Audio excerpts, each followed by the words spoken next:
Hey everybody, this nostalgia trip might be a bit of a niche one. Gold and Glory, The Road to El Dorado. Licensed, of course, from DreamWorks' animated film, The Road to El Dorado, the family-friendly introduction to threesomes. Now, before we get too deep, I want to point out that this title actually refers to two entirely different games. I'm going to talk about the PlayStation 1 and Windows release, developed by Revolution Software, but there was also a Game Boy Color release, developed by Planet Interactive. Both games were co-published by Light & Shadow Productions, as well as Ubisoft, but they are radically different games. The Game Boy Color release is a fun little side-scroller platformer, a little bit like the older Prince of Persia games. Run, jump, collect coins, swing your sword, pretty basic stuff. It's simple, it's fun, it's good looking. It's the Miguel of the two games. So, if the Game Boy Color release is the Miguel, the PlayStation and PC release is Tulio. Smart, methodical, and a little bit silly. It's a 3D adventure game, similar in style to games like Grim Fandango or Revolution Software's own Broken Sword series.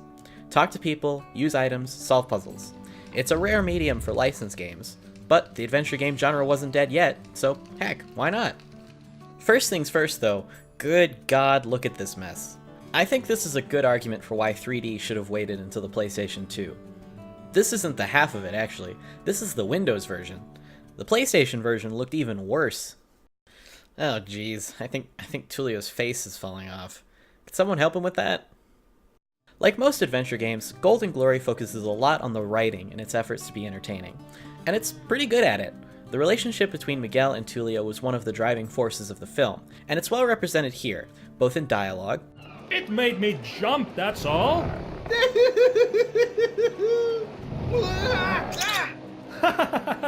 Now that is funny. Made me jump, that's all. As well as in gameplay and puzzle solutions.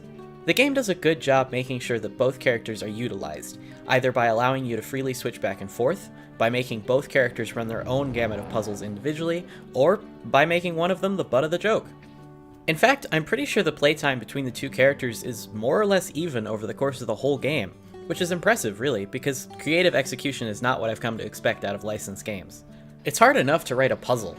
It's harder to write one such that only one character can do it. Or worse, so two characters have to work together.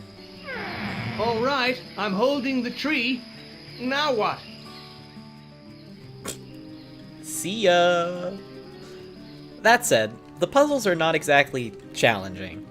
Not that I expected them to be, of course. There are very few I remember getting tripped up on as a kid, and that's probably how it should be. This is, of course, a game for kids. I mean, heck, they even dumbed down the gambling. Now, do you want to bet you'll roll higher or lower?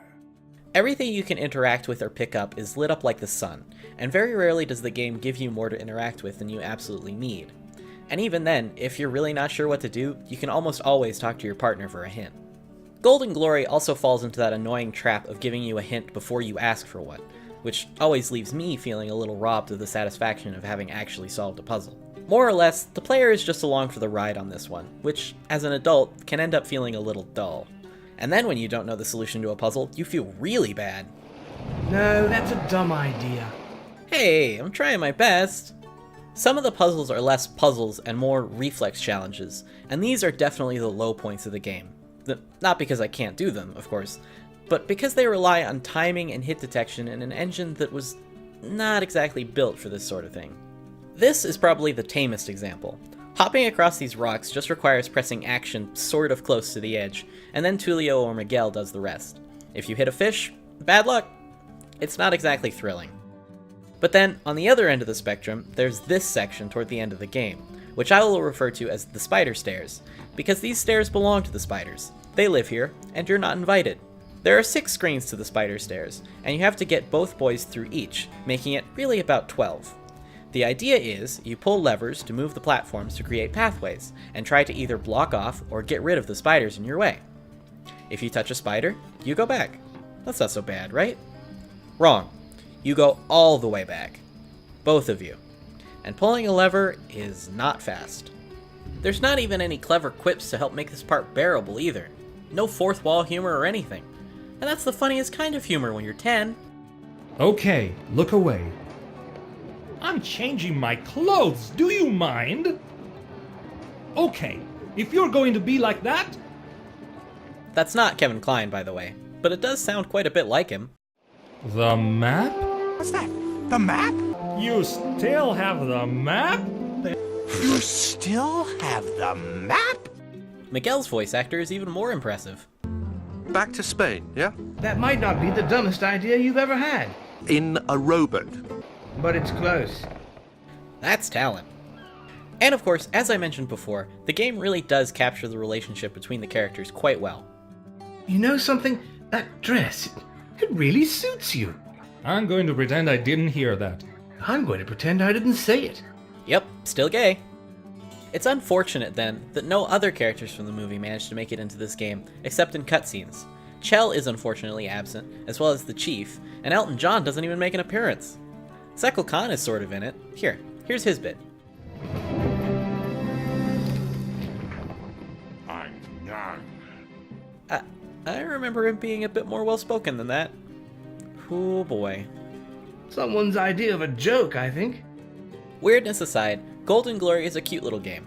It is a little game, only about 2 hours long, if that, but if I had to guess, I would imagine development was a little bit rushed, licensing and market hype being what it is. The puzzles are simple, good for the target audience, and the writing is clever, good for everybody. What can I say? I like a self-aware adventure game. Very odd to put the handle for that door way over here. Not very hospitable, I agree. So, is the lever for my door all the way over there? Hang on, I'll check. And of course, this game includes about 100% more Bebo than the movie did. You guys remember Bebo, right? It's the armadillo. Come on, I know you guys remember Bebo, right? Come on. He's so cute though. So, what's your name then? What was that? Oh, good grief, just call him Bebo. Why Bebo? Sounds like Bebo. But what if it's not a him? With a name like Bebo, what does it matter? Okay, so we saved Bebo from the... Thanks everyone for watching. As always, if you like the video, let me know with your love and affection. Hit me up with a comment, and if you have an idea for a game you'd like to see on Nostalgia Trip, drop that in there too. Your feedback really does matter to me, so don't be stingy. Thanks again, and happy gaming.